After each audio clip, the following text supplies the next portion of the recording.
국민의힘 38 전당대회 최고위원 출마를 선언한 태영 의원 스튜디오에 지금 나오셨습니다. 안녕하십니까? 네, 안녕하세요. 이 스튜디오에 직접 나오셔서 너무 감사드리고요. 예. 새해 복 많이 받으십시오. 예. 어제 지금 선언을 하셨던데 예. 태영호가 최고위원으로 당 지도부에 합류하는 것이야말로 우리 당의 새로운 모습을 가장 분명하게 과시한 일이 될 것이다. 이렇게 선언을 하셨습니다. 예. 그러면 새로운 역사를 쓰는 거다. 이렇게 보시는 거네요. 뭐 새로운 역사를 쓴다라고 보면 좀 진해 과한 표현이다. 네. 전 이렇게 생각하고요. 지금 우리 입법기관인 국회를 보면 이북 출신이 저하고 누구야 지성호 의원 두 분이 계시고 또 19대 때도 조명철 의원이 그렇죠. 계셨어요. 그래서 예. 지금 우리 국민들한테는 이북 출신이 국회에 들어가는 것이 전혀 생소하지 않고 그렇게 보입니다. 그렇죠. 그런데 당은 달라요. 민주당 지도부도 그렇고 우리 당 지도부도 이북 출신이 지도부에 입성한 적은 역사적으로 한 번도 없었고요. 없습니다. 다른 하나는 이게 지금 예. 뭔가면 이 당대회 전당대회가 된다라고 하면 항상 이게 지역 세머리로 갑니다. 이번에만은 그렇죠. 수도권이다. 예. 뭐 아니면 아니다. 이번에는 지금도 뭐 영남 수도권 그렇죠. 얘기들 많습니다. 예. 예. 그래서 저는 이런 식으로 이제 전당대회 경선이 가면 안 된다. 인물 위주, 인물 위주로? 정책 위주로 저는 가야 된다. 네. 저는 이렇게 보거든요. 예. 근데 저 같은 사람은 지금 이번에 그 대통령의 아랍에미레이트 방문도 우리가 보았지만 앞으로 우리나라에서 이 세일즈 외교라든가 이 외교의 중요성이 점점 더 커지고 네. 우리는 수출로 먹고 사람이다. 그래서 저는 외교 전문가와 같은 이런 사람들이 당 지도부에 들어가야 되고 또 최근에 보십시오. 우리가 매일 논의되고 있는 것이 결국은 남북 관계, 대북 정책 이것이 지금 국내 정책의 여서와 지금 다 연관성이 그렇죠. 있거든요. 다 연결이 돼 있죠. 그래서 대북 전문가도 이제 지도부에 들어간다. 이게 아주 중요한데 저 같은 사람인 경우에는 외교와 대북 둘을 겸한 사람이기 때문에 저 같은 사람이 새로운 당 지도부에 정말 필요하다. 저는 이렇게 보고 있습니다. 외교하고 대북의 뭐 최고 전문가라 해도 네. 뭐 무방한데요. 이제 최고위원에 만약에 당선이 된다면 예.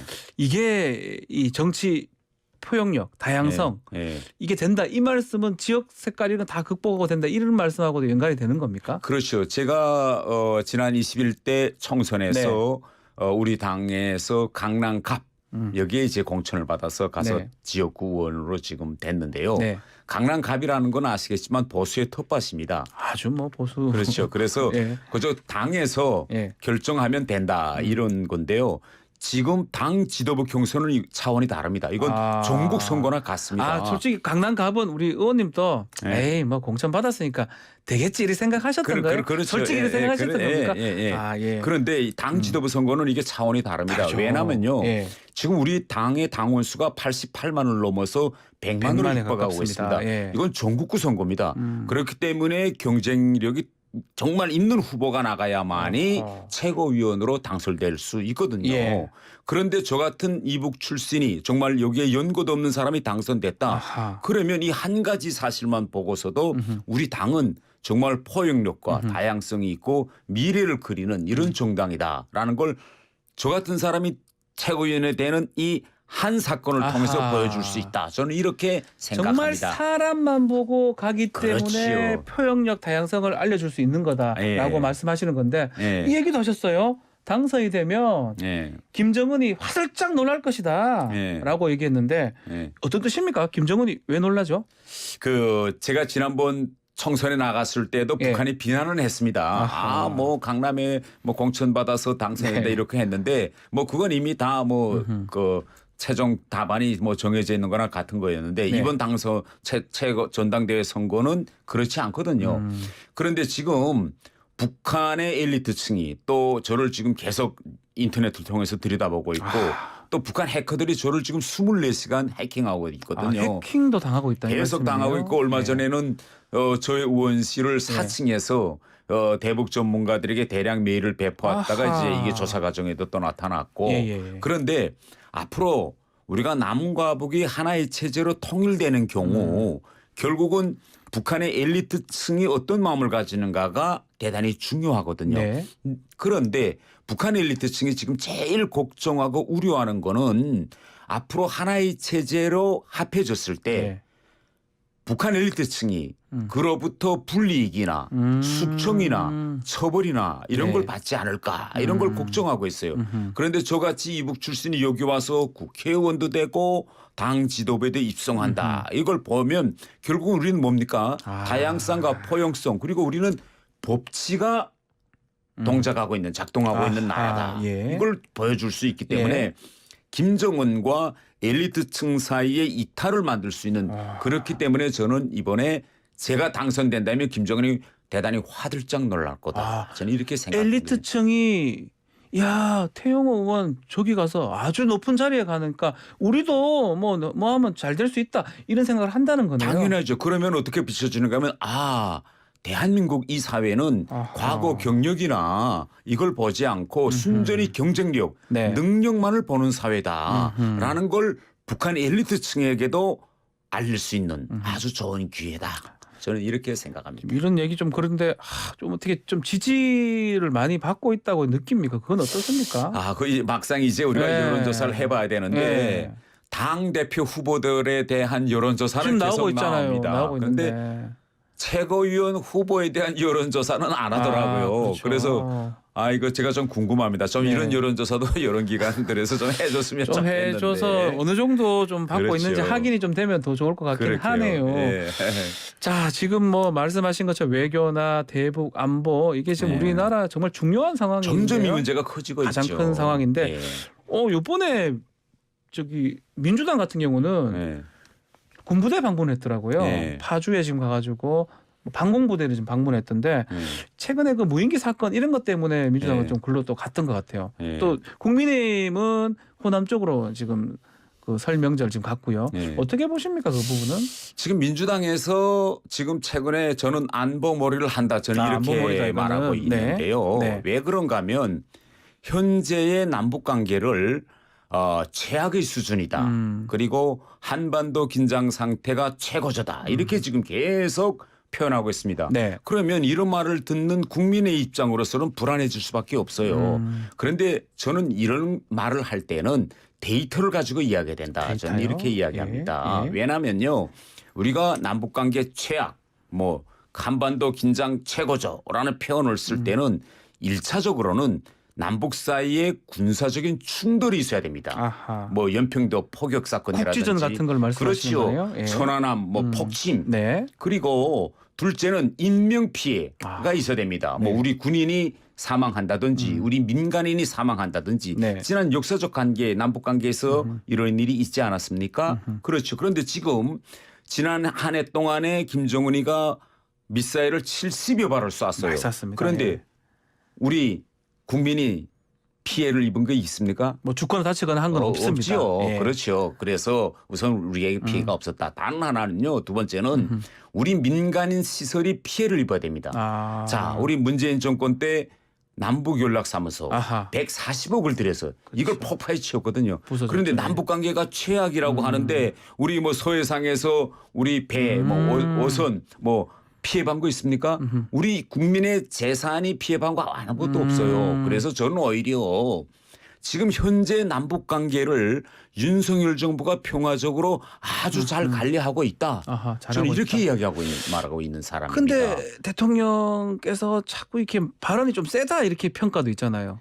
저는요. 확전 얘기도 한번 한 적이 있고. 저는 왜 그러냐면 예. 왜 그러냐면 지금 대통령께서 일관하게 견지하고 있는 것이 비례 대응 원칙입니다. 비례 대응. 비례 대응. 예. 이게 뭐냐면 북한이 한 것만큼 우리도 한다 이거죠. 네. 그런데 이게 정치 군사 외교학에서는 이걸 보고 예측 가능성을 높여주는 방법이라고 합니다.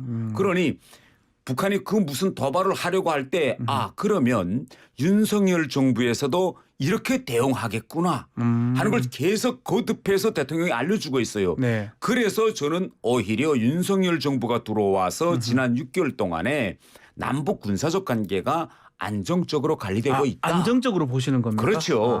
그다음에요. 우리가 아주 중요하게 주목해야 될 사건이 하나 있습니다. 어떤 게 있습니까? 지난해 12월 31일 예. 북한이 당 전원 회의에서 예. 김정은이 북한군 1서열 박정천을 해임하고 네. 북한 군부 전원을 한 명도 안 남기고 전원을 순환 다 전격 교체했습니다. 이건 뭔가면 지난 6개월 동안에 우리 정부가 비례 대응을 하면서 북한의 전쟁 준비 상황에서 대단히 많은 미흡한 점들이 드러났습니다. 아하. 그래서 전원을 다 바꿨습니다.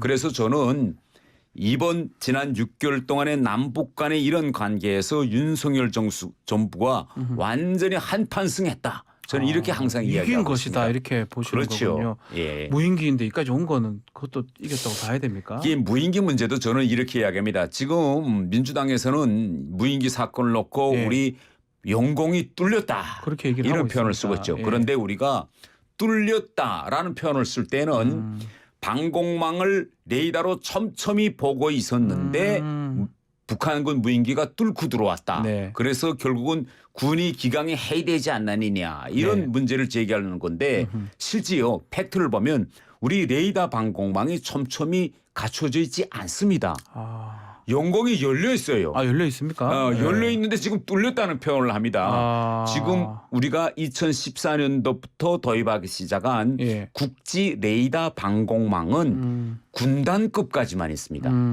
그러니 아직까지도 4단 뭐 연대 뭐 밑에 이런 데 제대는 내려가려면 없다는 거죠? 예. 아직도 상당히 오랜 기간 촘촘히 우리가 배치돼야 됩니다. 그리고 우리는요 이번에 긍정적인 걸 봐야 됩니다. 좋은 게 있습니까? 이번에 우리는 발 들어오는 걸 들어오자마자 식별하고 식별했던 우리가 부분? 대응을 했습니다. 우리 이게 정말 초유의 사건입니다. 지금까지 북한 무인기가 계속 드나들었지만 네. 우리가 먼저 발견한 적은 없고 무인기가 자체로 추락한 것만 발견했죠. 네. 그런데 윤석열 정부 들어와서 처음으로 그래도 들어왔다 나갔다는 건 알아냈죠. 그러니까 지금 우리나라의 북한 무인기 대응은요. 긍정적인 방법으로 지금 지나오고 있습니다. 그런데 왜 이렇게 이걸 가지고 안보 불안을 만들면서 이걸 정쟁화하는지 저는 도무지 이해가 가지 않습니다. 알겠습니다. 또 그리고 지금 외교 관련해서는 네. UAE 순방 중에 했던 네. 이란 적발언 또 의원님도 한 말씀 하시긴 그렇죠. 하셨더라고요. 네. 그 부분에 대해서 네. 어떻게 보시는 겁니까? 자, 뭐 저는 이렇게 생각합니다. 이번에 우리 윤석열 대통령이 아랍에미레이트에 가서 300억 불이라는 네. 어마어마한 세일즈 성과를 냈습니다. 그래서 지금 우리 국민들이 다들 좋아하지 않습니까? 그렇죠. 예. 아니 우리가 기업이 300억 불을 한 건에 만든다는 건 이건 거의나 불가능하죠. 그런데 이처럼 좋은 성과를 놓고 지금 단 그 발언 한마디를 가지고 네. 완전히 완전히 여기다 지금 쳐치려고 하는데 이건 정말 잘못된 정말 방향이다. 저는 네. 이렇게 보고요. 예. 그리고 두 번째는 저는 대통령의 이 말씀이 누구를 향해서 한 말이냐. 바로 우리 국군 장병들한테 가서 그들을 격려하기 위해서 한 말이고 또 발언 내용을 보면 한국과 이란 사이 관계를 이야기한 것이 아니라 아랍에미레이트와 이란 사이의 관계의 성격에 대해서 이야기한 겁니다. 다른 나라 두 나라 사이에. 그렇죠. 그러니까 예. 한반도에 국군 장병들이 있을 때처럼 거기 가서도 일을 잘해야 된다는 걸 했고요. 단 지금 문제는 뭐냐면 이란의 지금 입장이죠. 그렇죠. 그렇죠. 예. 지금 이 문제가 왜 문제로 지금 커져서 뭐 이란이 현재 우리 대사를 처치했다고 처치하고 또 우리 하죠. 예. 외교부에서도 이란 대사를 처치하고 이런데 저는 이 문제도 이제 조용히 넘어갈 거라고 저는 봅니다. 왜 네. 그러냐면요. 한국과 이란 사이의 관계는 지금 아주 미묘한 관계에 있어요. 서로 상대방에 대해서 넘어갈 건 넘어가고 이런 관계입니다. 네. 제가 북한 외교관 출신이잖아요. 그렇죠. 예. 그러면 잘 아시겠네요. 우리 한국과 이란 관계를 들여다보면 이런 네. 겁니다. 우리의 최대의 적은 북한이고 최대의 위협은 북한의 핵미사일이죠. 그러면 북한의 핵미사일이 저렇게 커질 수 있도록 공신이 누구냐. 1등 공신은 중국, 2등은 러시아, 3등은 이란입니다. 이란이 세 번째 정도 됩니까? 당연하죠. 북한이 재정적으로 대단히 빈곤한 나라입니다. 그러면 이런 군사기술적으로 핵이나 미사일을 진전시키고 예. 그 기술을 팔아야 되는데 이걸 사주는 나라가 누구냐 바로 이란입니다. 그래서 재정적으로 계속 후원하고 있죠. 그러면 우리 정부도 당연히 이걸 이란에 문제시해야 됩니다. 네. 이란과 우리가 이렇게 경제관계가 좋으니 북한에 대한 군사적 이런 협력 중지해라. 그런데 우리가 이걸 안 안 말하거든요. 하고 있다. 왜 안 예. 말하고 있느냐. 우리도 이란이 처한 특수한 안보 환경과 지정학적 위치를 우리도 인정해 주는 겁니다. 네. 그래서 우리도 모르는 척하고 가만히 있죠. 그러면 이란도 이걸 알아요. 그렇기 때문에 이렇게 서로 외교에서는 우선순위가 있고 국익이 있기 때문에 넘어갈 건 적당한 선에서 넘어가고 넘어가야 된다. 적당한 이건 선으로 그렇게 보시는 넘어가고 거군요. 이것도 왜 아. 이란도 우리가 이런 점을 문제시하지만 예. 가만히 있다는 거 다 알거든요. 그래서 이제 조만간에 이란과의 관계도 저는 조용히 넘어갈 겁니다. 것이다. 예. 알겠습니다. 저 어제 출마 선언하면서 대공수사권 내년에 이 경찰로 네. 이관이 되는데 이거 국정원에 존치해야 된다 이런 얘기를 했던 것 같아요. 예. 어떤 의미입니까? 우리가 정부 조직을 왜 네. 개편하고 개혁합니까? 일이 더 잘 되자고 하는 거 아니겠습니까? 그러면 대공수사권이라는 거는 간첩 잡는 일입니다. 네. 그런데 지금까지 수십 년 동안 우리나라에서 간첩 잡는 일은 국정원에 해왔습니다. 그러면 이걸 경찰에 넘긴다라고 하면 경찰이 그럼 이 일을 국정원보다 더 잘할 수 있을까? 국정원보다 더 잘하지 못한 것이다라는 건 우리 국민들에게 보편적 인식입니다. 왜 해보지도 못했고 네. 인프라도 갖춰져 있지 않아요. 이번에 우리 간첩단 사건들에서 볼 수 있듯이 간첩단들이 해외에 나가서 북한 여원들을 다 접촉했다는 거 아니겠습니까? 네. 그런데 국정원은 해외에서 이런 걸 다 조사하고 감시할 수 있는 인프라가 갖추어져 있고 경찰은 갖추어져 있지도 않아요.